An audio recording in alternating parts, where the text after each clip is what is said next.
Welcome to Make Your Wealth Work, a practical show for builders, entrepreneurs, and anyone who wants to think like one.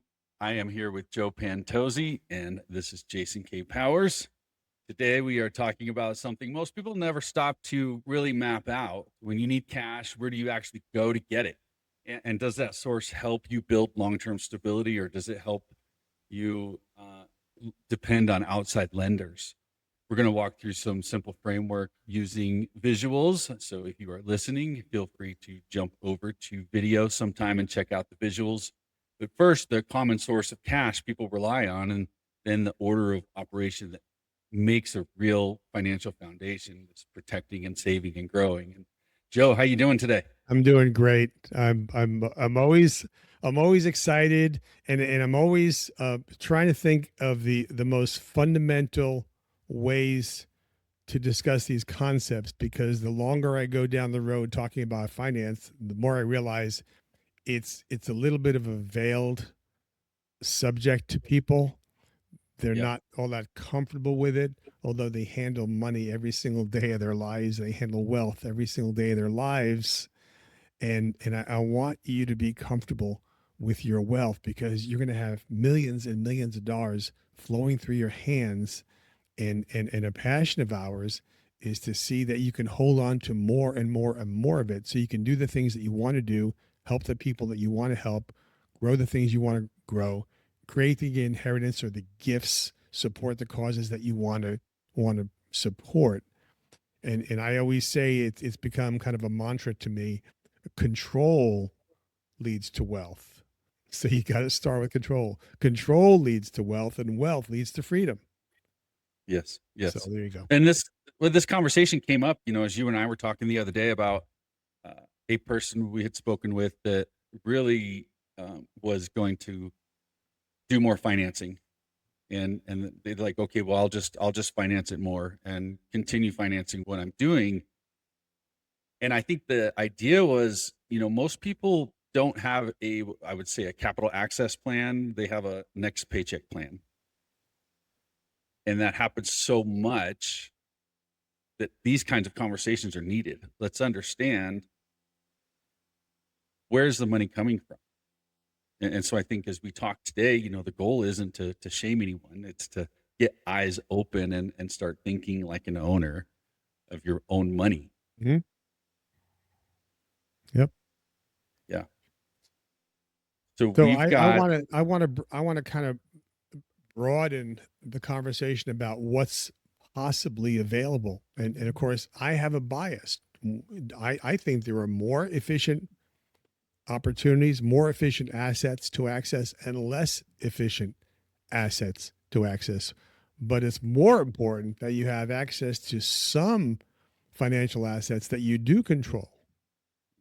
They could be less efficient, but I'd rather you had control over less efficient access than no control and being at the mercy of someone who's going to pull all your strings, push all your buttons, and make you jump through hoops to qualify for their loan. yeah, that's right. That's right.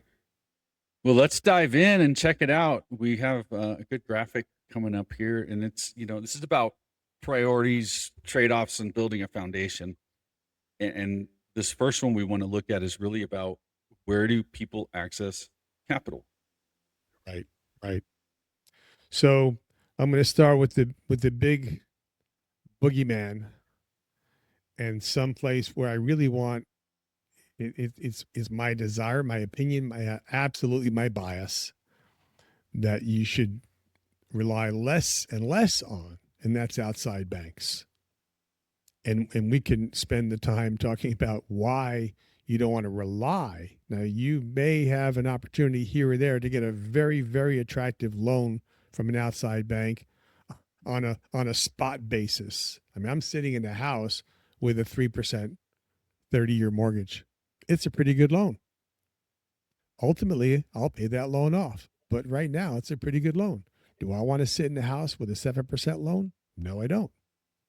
But when we're talking about outside banks for lending to us on a regular basis to support our business, to make alternative investments, to buy a second home or build a house near the beach, to build investment property, rental property, you don't want to have to go back to that outside bank continually, because the vagaries, the volatility of lending practices and terms and rates and payments is ultimately going to skew in favor of the banks and not in your favor. And ultimately all the equity, all the wealth, all the growth, all the profits go to the outside bank.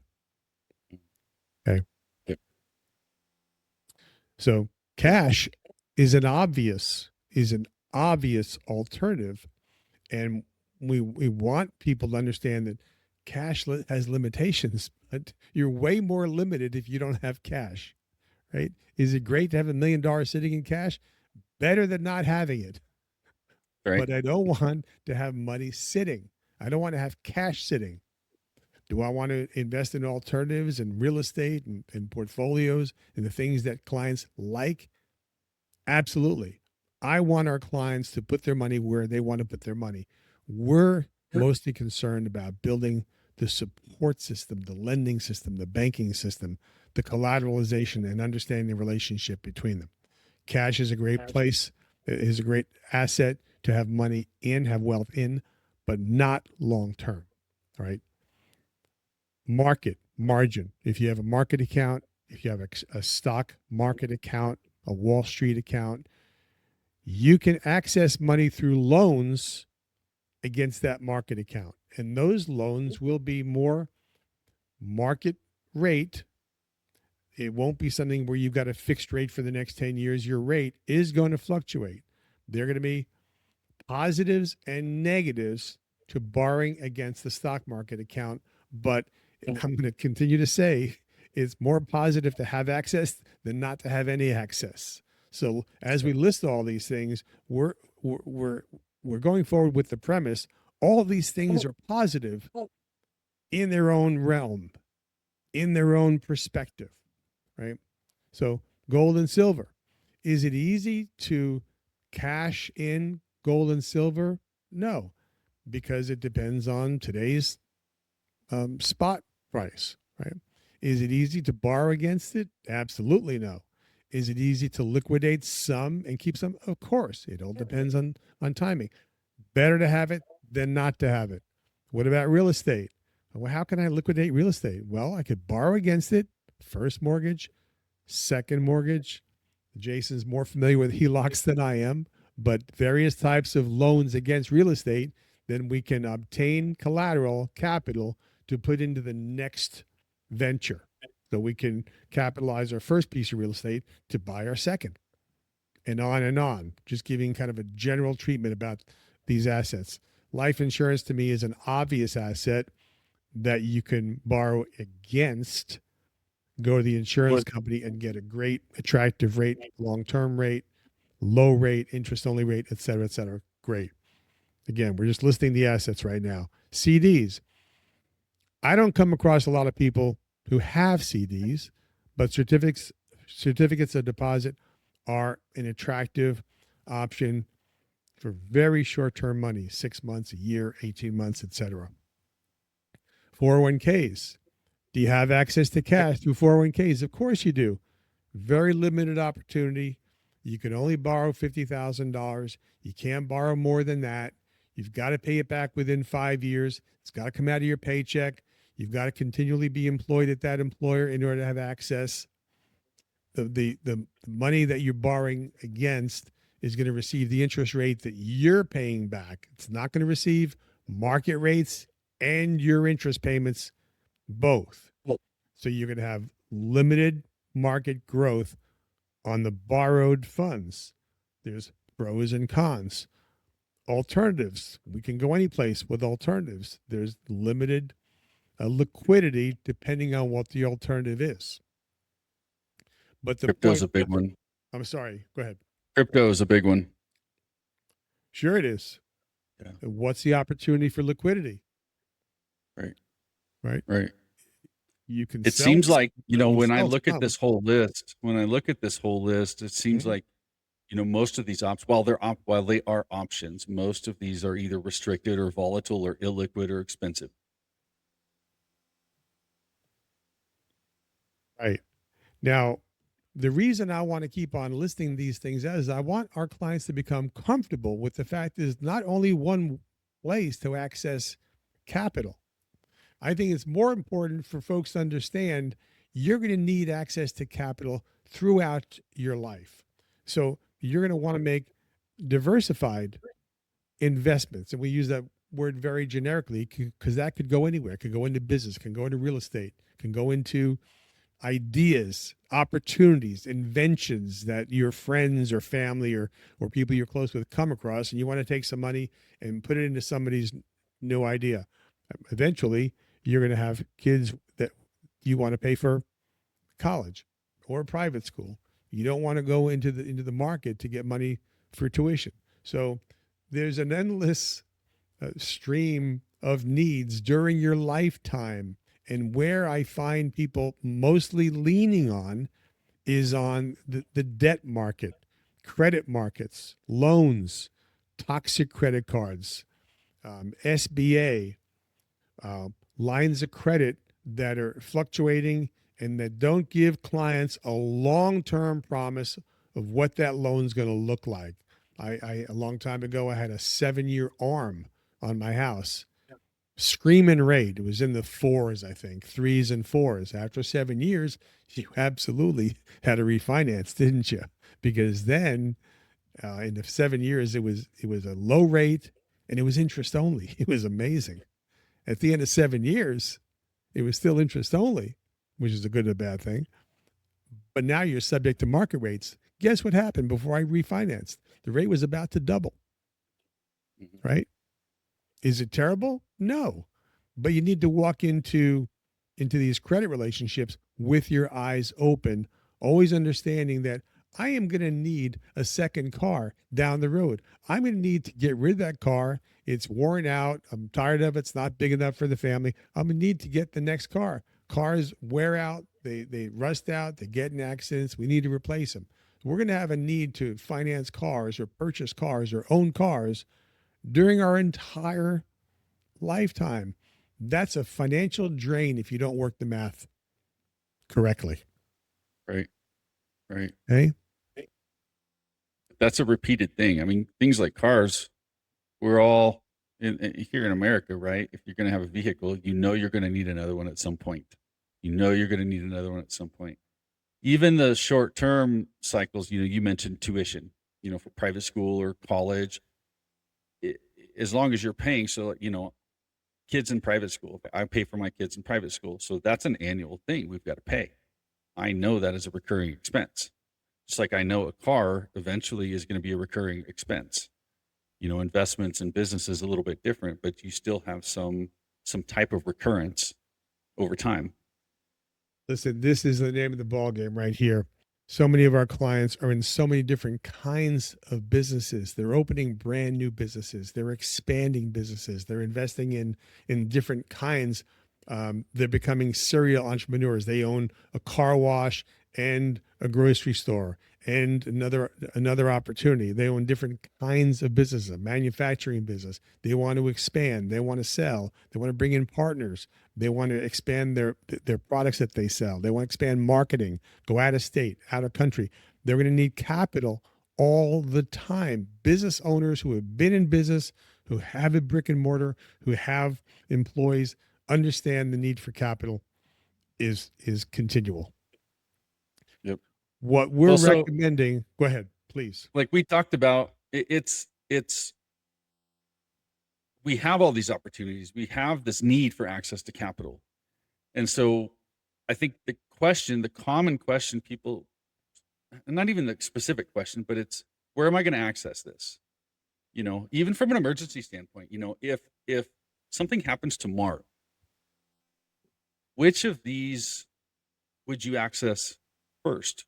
Which of these would you actually use first? If you had money coming from all of these different sources, which ones can you actually touch? And so here we are, we're looking for solutions. Like, what are the solutions? What are the solutions? What are the solutions?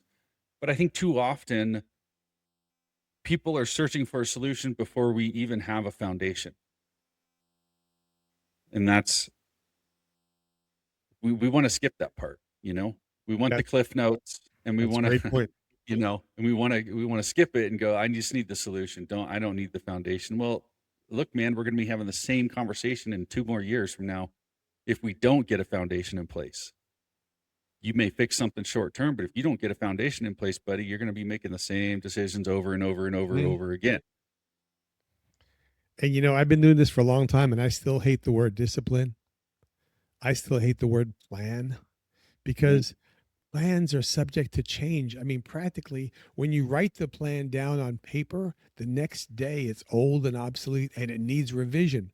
But you know what? If you don't have that first slice of paper with ideas put down on it, then what you're doing is you're throwing money and ideas and energy and anxiety in all different directions. And you're probably not going to create as solid an opportunity, as solid a career, as solid a business as you would if you had a plan. Mhm. So for us, you're thinking about all these 9 items. What if you had some money, some measure of wealth in all these nine items? I would say you're a genius. Mhm. I'm not going to criticize Sure. anybody who has $1 million in any of these things or $1 million divided up in any of these things. My anxiety, my stress level, my worry is for people who are on the rat wheel, who are living on credit and not building up anything. Or maybe they're living on credit and they're throwing too much into their retirement plan because they're so worried about the future. But your future retirement plan is disintegrating in terms of purchasing power while you're swamped, you're drowning in toxic credit card debt. You're out of balance. So even that bears a conversation. And that's where Jason and I want to kind of focus on going back to the basics and saying you need to protect before you do anything else. I've met so many people who don't have that protection plan in place. And when we talk about protection, here's a few things. Protecting your income. If you become sick or hurt or disabled in some manner or form, you're going to need some kind of protection.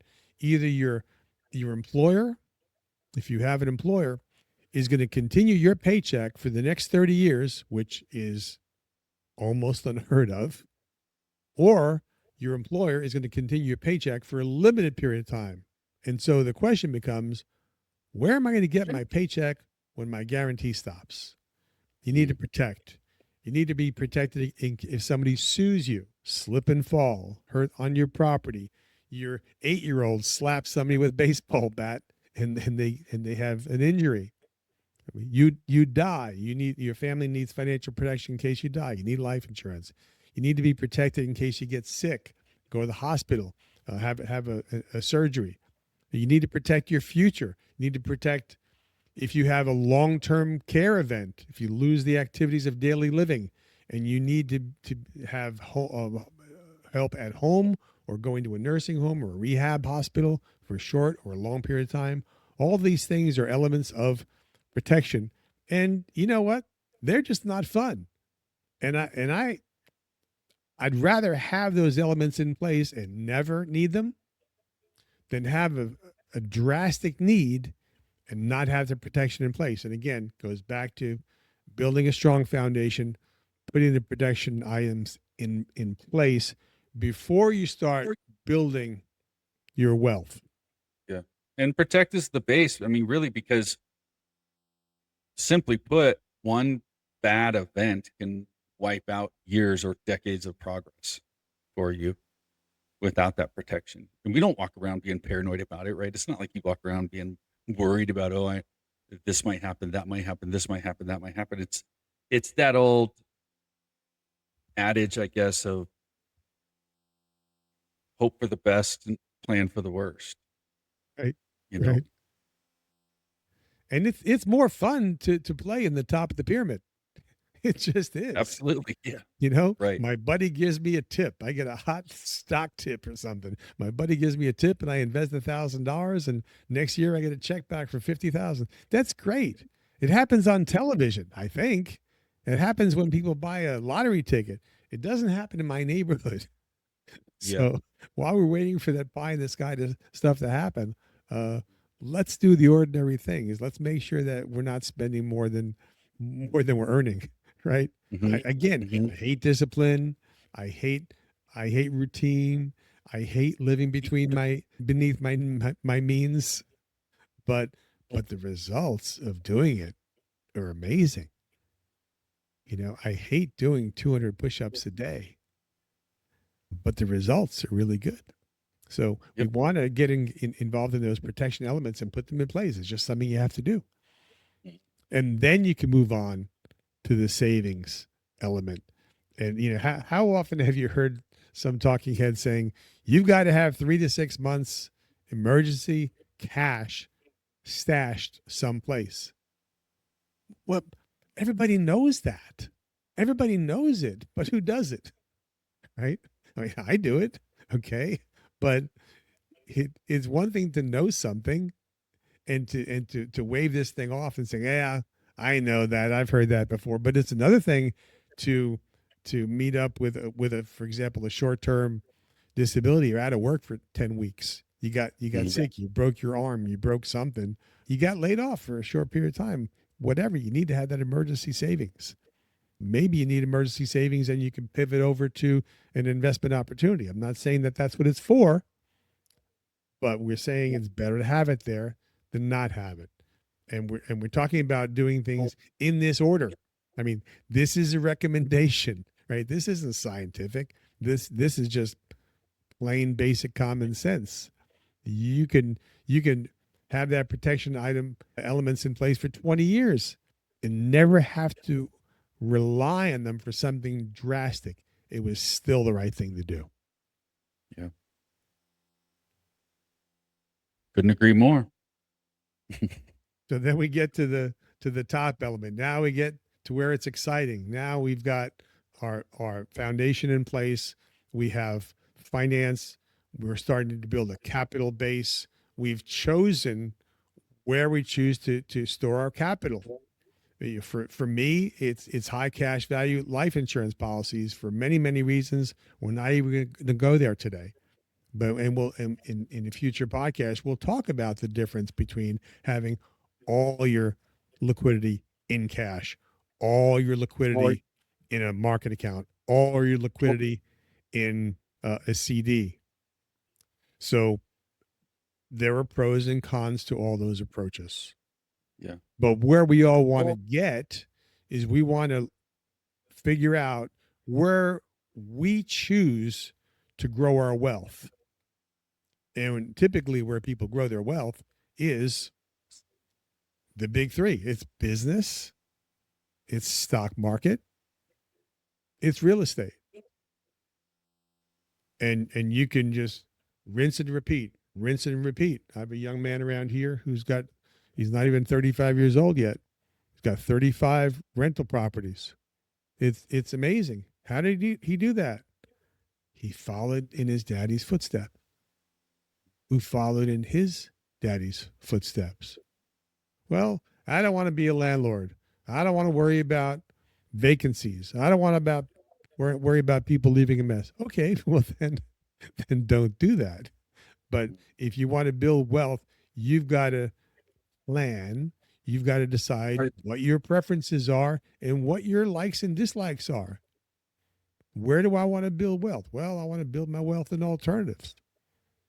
That's fine. Well, we're saying we're not here to direct you and tell you where you should build your wealth and where's the best place. We're here to help you create the financial tool so that you'll always be in control of the banking equation, the banking function, which, if you're not careful, will wind up eating your lunch, and the banks will Yeah. wind up owning your future income, your future revenue, your future wealth. And you're going to wake up one day and you're going to pick yourself up off the ground and say, what happened? I just Well, and got, I think wealth building happens more effectively when the lower layers are stable, right? We just like wanting the solution before the foundation. You get to the grow point if you can get protect in place and save in place and get that down. Get it stable. Growth is a little bit easier at that point. There's something to be said for repetition. As you develop the habits of being an entrepreneur, of being a business owner, of owning the various asset classes that you choose to put into your portfolio, you're gonna develop a cadence. You're gonna understand finance way better if you're controlling the banking function than if you're delegating it out, because whoever controls that banking function is going to receive the lion's share of the wealth. Yep. Well, and I think the summary of this graphic, you have protect at the bottom for our listeners. It's a pyramid. So protect is the bottom layer, the foundation of the whole foundation, right? Protect. And then right above that in the middle is save. Now, if protect isn't stable, isn't solid, save and grow are really fragile. You know what I mean? And then save, you can't grow what you don't keep. So you have save and then grow. If you're not saving, you can't grow. You just can't. And so it really is a matter of understanding how they are connected. I've people go, well, I can't afford to do the protect. Mm. I've done it. I can't afford to do the protect part, so I'm just going to save instead. And it's wildly unstable because, like we mentioned earlier, one bad event Sure. took you back down. And so, yes, thank God we had the savings, but still, what if worse happens? Where does that leave families? I see it happen all the time. Working with a lot of clients in the music industry, we see people all the time having some life situation comes up and a GoFundMe page comes up because there is no protection in place. And it's devastating. And then you're reliant on outside sources all of a sudden, and you hope that can be covered. And people are doing the best they can do. I get it. But I think that stresses the importance of protection. Like get your bases covered first. And if you've got a family, protect is way more important too. If you've got a spouse and children or you're the primary income earner or you have a business, protect your business. I mean, there's all kinds of things you can protect that you really need to get in place. But those are all connected. Get the foundation in place, protect, and then save. You can't grow what you can't save. And I just you put a will little see example progress. here. Let's say you make $100,000 and you save 10%. You save $10,000 in 10 years. You've got $100,000. Yep. Great. You don't have a protection plan in place. You get sick. How long does that savings last? Maybe you could stretch it out for 2 years. Maybe.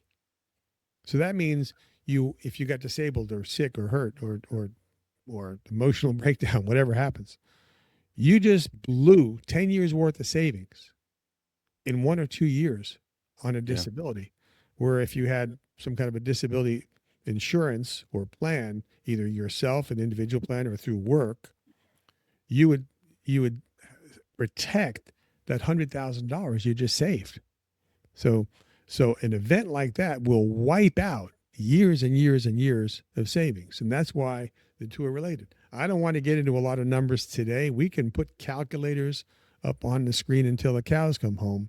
We could talk about the numbers, the calculations, the interest rates, the periods, terms, present values, all that stuff. But you have to get the big picture and understand why I'd want to protect myself in the first place. I have obligations to myself, to my family, to my creditors, et cetera. Maybe to my employees if I have a business. I want to keep those doors open of that business.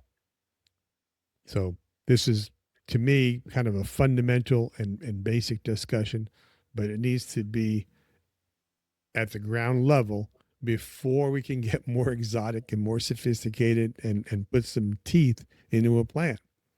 So Look forward to helping you in any way I can. Yeah. And we're not here to tell you what to do with your dollar today. It's just to show you the order of things that stop you from resetting to zero each time. And I think that's important. And that's where Joe and I come in helping people map out your own foundation, and help you think through it and understand, where am I at? Where do I need to be? And let's help you draw some lines from A to B.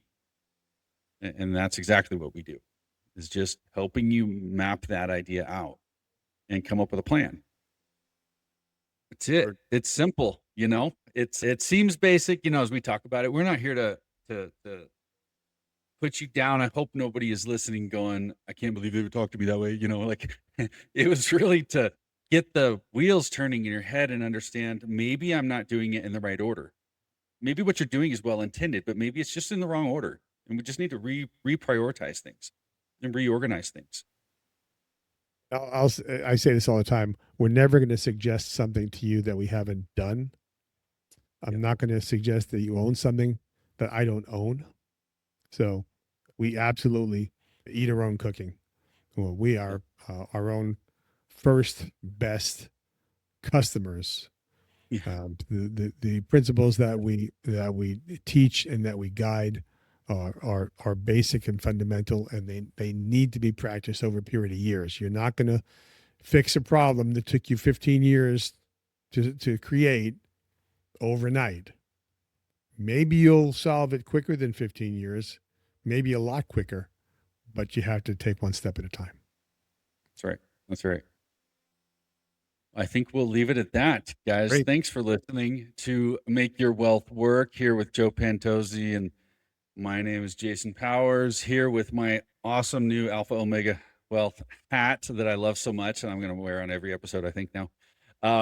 Hey, if you want help building your own foundation, protect, save, grow, and creating a system where your dollars can do more than one job, head on over to alphaomegawealth.com/podcast to connect with myself or Joe. Book a call.